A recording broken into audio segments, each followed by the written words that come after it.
Guys, we're going to talk about how to organize your business using Google Drive. So hopefully you've all got a basic understanding how Google Drive works.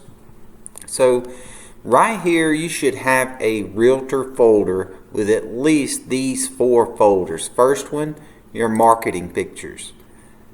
This is where you can put all of your pictures, your B pictures, your closing pictures, whatever you're going to use for marketing by social media, listing presentations, or whatever down the road. That is a perfect place to keep them. Your passwords. We talked about keeping your passwords very written down, kept up with. This is going to save you so much time. This is part of building those systems and procedures that help agents move fast throughout the day through their transactions so they can enjoy life better, enjoy life more, spend more time with their family, plus spend more time collecting new business. So you're sold, you need to keep up with what you've done. Work. So let's talk about work. This is what you're actually supposed to be doing during the day. Somebody says, what do I do as a realtor? You work. What do you do for work? Well, you either take care of the clients that you have or you spend your time trying to find new clients. So let's talk about right now we have our active listings. Those are our clients that we are working with actively. So these people, they need to be updated every single week. You need to call these clients. So you're not going to do that unless you're organized and you have this under contract. These are listings that you have right here that you can keep up with. Save this link right here where it says get link.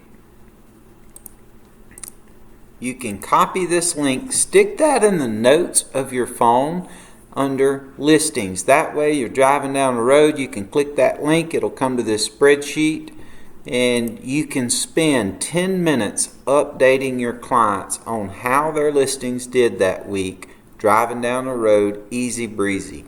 So let's go back to our work and let's talk about our buyers. Same principle. These are under contract houses. So under contract, you have your contract inspection and PCDS handy where you may need them. Then you have your under contract over here. This is talking about systems and procedures like we were talking about earlier. These should be your very first systems and procedures. This right here, 549 Easy Money Lane. We've got our buyer price, who's doing a termite, who's paying for it, who needs to order it, the contract signing date, the inspection contingency end date. You know you can't let that date go by without doing some negotiating. Your close date, the closing attorney, the other real estate agent, who is the lender, copy of the inspection. Why are you going to have a copy of the inspection? Same way, you're going to have this get link under contract so you can get to it at any single given time. If you're driving down the road and a client asks a question about an inspection, yeah, you could put that off till later, or you could pull it up on your phone and knock it out right now, and then you don't even have to have that in the back of your mind. It doesn't take up space of what you have to do later.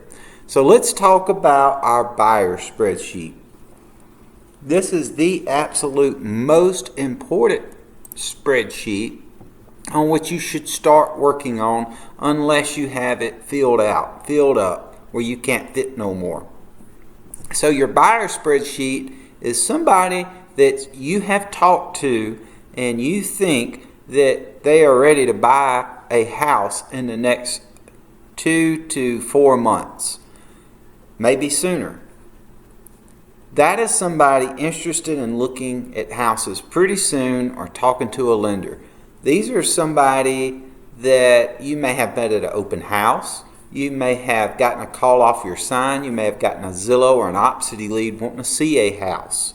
And you get to talk to that person and they say, yeah, Ryan, tell you what, man, I'm looking for something in the Pearl area, I'm somewhere around that 150 range. If I've got somebody like that, I want to write their phone number down, get their email, write down what he told me about his budget. I know he's got a now time frame because we're looking at houses.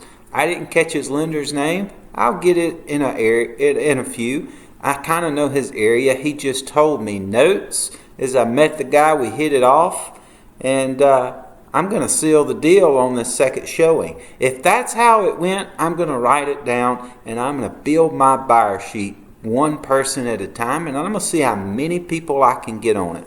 So why is this so important to have your buyer sheet filled up? Let's just pretend times are tough, God forbid, and somebody's sending a bill and you've got a really big bill. This is how you make your living off of closings.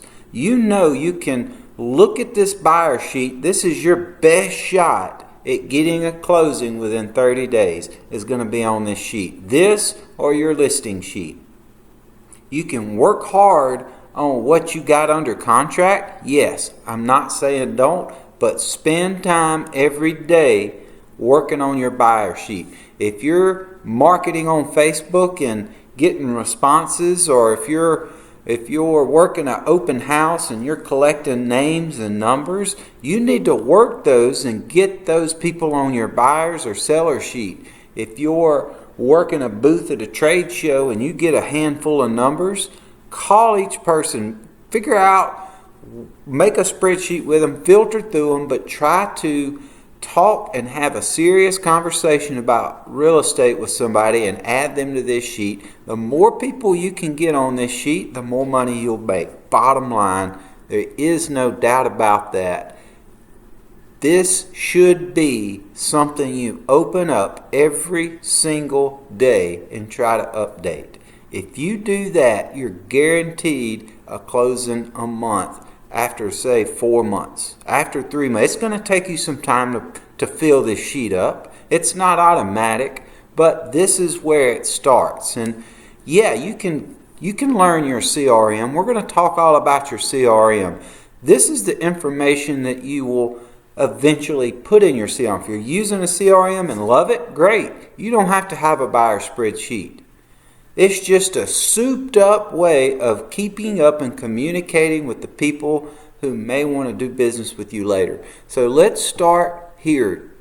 Start small, and if you don't have but 2 people, write them down. If you don't have nobody, at least start your spreadsheet just right off of here. I promise you, you will make money if you stick to this. Again, copy it and save that in your spreadsheet.